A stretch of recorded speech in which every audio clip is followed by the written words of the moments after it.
ലോകത്തിലുള്ള സംഗീതമൊഴികെയുള്ള എല്ലാ, സംഗീതം മാത്രമല്ലല്ലോ, എല്ലാ വശങ്ങളിലും ഈ ടെക്നോളജി ഒരുപാട് മനുഷ്യന് നന്മകൾ ചെയ്തിട്ടുണ്ട് അല്ലേ?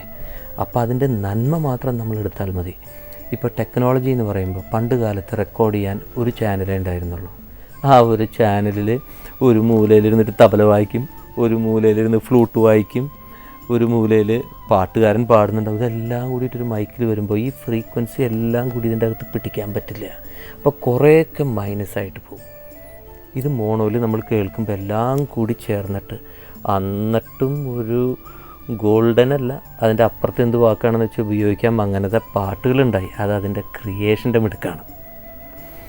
പക്ഷേ പിന്നീട് ഇത് സ്റ്റീരിയോ ഫോണിക്കാവുന്നു. സ്റ്റീരിയോ ഫോണിക്കാവുമ്പോൾ എന്ത് സംഭവിക്കുന്നത്? നമുക്കൊരു സെപ്പറേഷൻ കിട്ടുന്നു. അപ്പോൾ ഈ തബലയും സിത്താറും ഫ്ലൂട്ടും, ഇപ്പോൾ തബലയും സിത്താറും ഒരുമിച്ച് ഒരു മൈക്കിൽ ഒരൊറ്റ സ്പീക്കറിൽ കേൾക്കുമ്പോൾ ഇത് കൂടി ക്ലാഷ് ആയിട്ടാണ് കേൾക്കുക. അപ്പോൾ നമ്മൾ എന്ത് ചെയ്യും? ഇതിനെ അങ്ങോട്ട് ഡിവൈഡ് ചെയ്തിട്ട് ലെഫ്റ്റിൽ നിന്ന് കുറച്ച് സിത്താർ കേൾക്കുമ്പോൾ തബല ഇവിടുന്ന് കേൾക്കും, ഇതിലും കേൾക്കും കുറേശ്ശെ. പക്ഷെ അങ്ങനെയൊക്കെ അപ്പോൾ ആ ക്ലാരിറ്റിയാണ് ഞാൻ പറഞ്ഞ ടെക്നോളജി.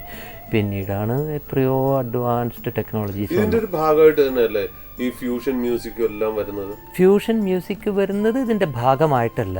ഫ്യൂഷൻ മ്യൂസിക് ശരിക്കും വന്നത് എങ്ങനെയാണെന്ന് വെച്ച് കഴിഞ്ഞാൽ, നമുക്ക് ഈ ആദ്യമേ ഫ്യൂഷൻ എന്ന് പറയുന്നത് മോസ്റ്റ്ലി സംഗീതപരമായിട്ടാണ്.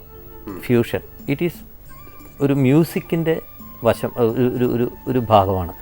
അപ്പോൾ ആ ഡിപ്പാർട്ട്മെൻറ്റിൻ്റെ പ്രത്യേകത എന്താണെന്ന് വെച്ച് കഴിഞ്ഞാൽ, വരികൾക്ക് എത്തിപ്പെടാൻ പറ്റാത്ത ഒരുപാട് മൂലകളുണ്ട് സംഗീതത്തിൽ. ആ മൂലകളിലേക്ക്, മുക്കിലും മൂലയിലേക്കൊക്കെ ഈ വാദ്യ സംഗീതത്തിനെത്താൻ പറ്റും. കാരണം വരികളില്ല, ഓൺലി സൗണ്ടിങ് ആണ്. അപ്പോൾ അതുകൊണ്ട് വാദ്യസംഗീതത്തിലേക്ക് നമ്മൾ പോയി. അപ്പോൾ വാദ്യസംഗീതത്തിൽ പിന്നെ ഇതെന്താണ്ടാകുന്നത്, നമ്മൾ ഈ ഓരോ കാലഘട്ടത്തിനനുസരിച്ച് ഇമ്പ്രൂവ്മെൻറ്റ്സ് നമ്മൾ ഉണ്ടാകുന്ന. പണ്ട് കർണാട്ടിക് ക്ലാസിക്കൽ, ഹിന്ദുസ്ഥാനി ക്ലാസിക്കൽ, അല്ലെങ്കിൽ ലൈറ്റ് സംഗീതം, പാട്ടുകൾ ഇൻസ്ട്രുമെൻറ്റിൽ വായിക്കുന്ന ഒരു സിസ്റ്റമായിരുന്നു. അപ്പോൾ അതിനൊരു മൊണോട്ടണി വന്നു തുടങ്ങി. എല്ലാവരും ചെയ്യുന്നു അത്. ഒരു പാട്ട് വായിക്കുക എന്ന് പറയുമ്പോൾ ഇറ്റ്സ് ഗുഡ്. പാട്ടിന് അതേ ഫീൽ കൊടുത്ത് വായിക്കാൻ എളുപ്പമല്ല, പക്ഷെ അത് വായിക്കുന്ന ഒരു രീതിയുണ്ട്. പക്ഷെ അതിൽ നിന്നും അപ്പോഴും നമുക്ക് അവിടെ ലിമിറ്റേഷനുണ്ട്. ഒരു പാട്ട് മാത്രമല്ലേ വായിക്കാൻ പറ്റുള്ളൂ. പാട്ടിൽ ഏതൊക്കെ സംഗതിയാണ് ദാസേട്ടനോ അല്ലെങ്കിൽ ലതാ മങ്കേഷ്കറോ പാടിയിരിക്കുന്നതെന്ന് വെച്ച് കഴിഞ്ഞാൽ അതാണ് നമ്മൾ റിപ്രൊഡ്യൂസ് ചെയ്യുന്നത്. അതിനൊരു ടോണൽ സ്വീറ്റ്നെസ് ഇൻസ്ട്രുമെൻറ്റിനനുസരിച്ചിട്ട് വരും. അതല്ല, അപ്പോൾ അതിൽ നിന്ന് വ്യത്യസ്തമായിട്ട് ചെയ്യണം. ആ വ്യത്യസ്തതയിലേക്കുള്ള ചുവടുവെപ്പാണ് ഈ ഫ്യൂഷൻ മ്യൂസിക്കിൻ്റെ ആരംഭം. അപ്പോൾ എങ്ങനെ വേണേൽ അപ്ലൈ ചെയ്യാം. അവിടെ ലിറിക്സ് ഇല്ല ഒരു മാർഗതടസ്സമായിട്ട്. എന്തും ചെയ്യാം സംഗീതത്തിൽ. കേൾക്കാൻ സുഖമുണ്ടായിരിക്കണം. ഇപ്പോഴൊക്കെ തന്നെ കാണുന്ന സ്റ്റേജിൽ വയലിൻ വെച്ചിട്ട് സ്റ്റീഫന്റെ ഒപ്പം ഫ്യൂഷൻ, ബഹളം, കംപ്ലീറ്റ് ഈ ക്രിയേറ്റർ ഇന്ന് താനൊരു പെർഫോമർ ആയിക്കൊണ്ടിരിക്കുന്നു എന്ന് പറയുന്നത്.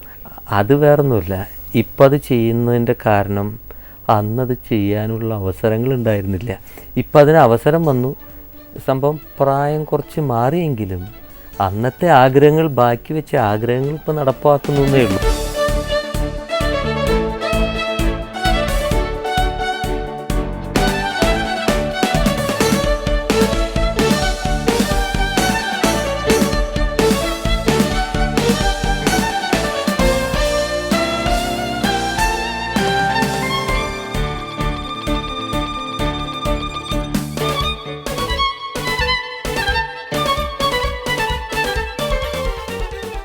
പ്രായം കൂടുമ്പോഴും വിവേകവും പക്വതയും കൂടുകയല്ലേ വേണം. അതിന് അവിവേകം ഒന്നും ചെയ്തില്ലല്ലോ.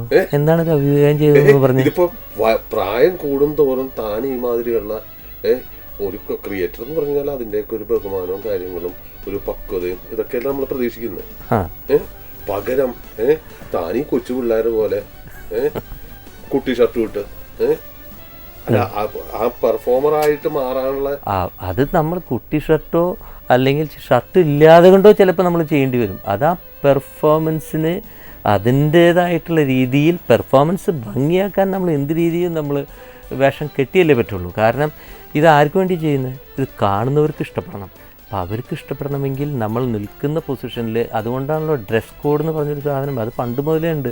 ക്ലാസിക്കൽ പാടുമ്പോൾ ജുബ ഇടുന്നു, അല്ലെങ്കിൽ വെസ്റ്റേൺ ക്ലാസിക്കൽ പാടുമ്പോൾ അതിൻ്റെ പ്രത്യേക തരത്തിലുള്ള കോട്ടുണ്ട്. ആ കോട്ടില്ലെങ്കിൽ സ്റ്റേജിൽ കയറ്റത്തില്ല. ഈ പോക്കഴിഞ്ഞാൽ താൻ പാട്ട് കമ്പോസ് ചെയ്യണത് സ്റ്റേജിൽ വെച്ചിട്ടാക്കുമല്ലോ. എന്താ ബുദ്ധിമുട്ട്? അത് നമ്മൾ ഒരിക്കൽ ചെയ്തതല്ലേ. ചക്കരമാവിൻ പൊത്തിലിരിക്കും പുള്ളിക്കുയിലേ പൂക്കുയിലേ, ഇത്ര നാളും പാടിയ പൂ നിൻകുഴൽ ഇത്തിരി നേരം കടന്തരും, ഉച്ചയുറങ്ങണ പെണ്ണിവളോടെന്റെ കൊച്ചൊരു കാര്യം പറയാം.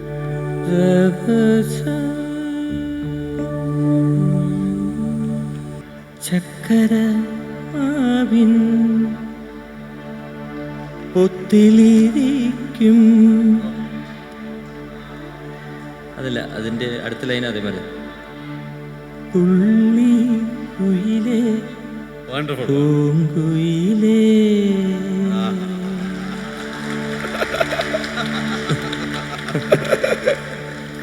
അടുത്ത ട്യൂൺ ഇതിൽ തന്നെ പാടാം. സെയിം, ഇത് ചന്ദൻ തന്നെയല്ലേ. ഇത്ര നാളും പാടിയ നിൻ കുഴൽ ഇത്തിരി നേരം കടം തരുമോ?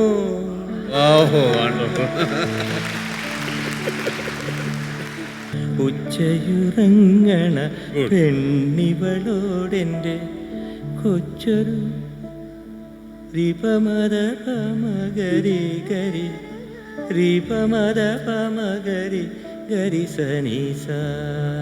ചക്കരമാവിൻ പൊത്തിലിരിക്കും പുള്ളിക്കുയിലേ പൂങ്കുയിലേ, ഇത്ര നാളും പാടിയ നിൻ കുഴൽ ഇത്തിരി നേരം കടം തരുമോ?